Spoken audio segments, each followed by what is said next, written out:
Vos camarades de l'époque, ceux qu'on rencontre aujourd'hui, ils ont tous des métiers. Parfois, ils gagnent très bien leur vie, dites-vous, en tout cas bien au minimum. Mais ça ne suffit pas à les rendre heureux. Pour certains d'entre eux, il y a un petit côté quand même, on m'a mis sur des rails. Et bon, ok, je ne peux pas dire que j'ai une moche vie, mais ce n'est pas vraiment une vie que j'ai choisie.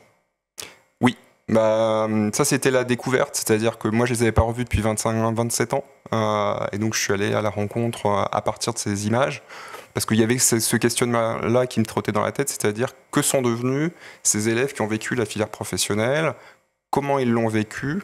Moi, je l'avais vécu avec un sentiment de honte. Et j'avais envie de savoir un peu qu'est-ce qui s'était devenu. Effectivement, là où ça m'a surpris, c'est que eux, certains, effectivement, comme je le dis dans le documentaire, gagnent très bien leur vie, sont plutôt heureux, puis d'autres... Vous dites c'est même plus stable et moins précaire que de faire réalisateur. Voilà. Ils s'en sont économiquement, en tout cas, sortis de manière plus stable. C'est ça, c'est sûr. Mais surtout, par exemple, il y a Aydin, c'est vrai que c'était quelqu'un qui m'avait beaucoup touché à l'époque. Ouais. C'était votre assistant à la mise en scène à l'époque. C'était à la fois l'assistant, mais il était aussi... Il savait bien parler aux autres, il lisait beaucoup de philosophie. Voilà, il était plutôt beau parleur. Enfin, voilà, il dégageait quelque chose. Il avait une sorte de charisme. Voilà, qui dit aujourd'hui, oui, je regrette finalement de ne pas avoir fait des études de psycho. On m'a mis là. C'est le cours de la vie. Alors aujourd'hui, je gagne mal ma vie. Voilà, je vais pas raconter le documentaire, mais voilà, il y avait quand même un sentiment chez lui.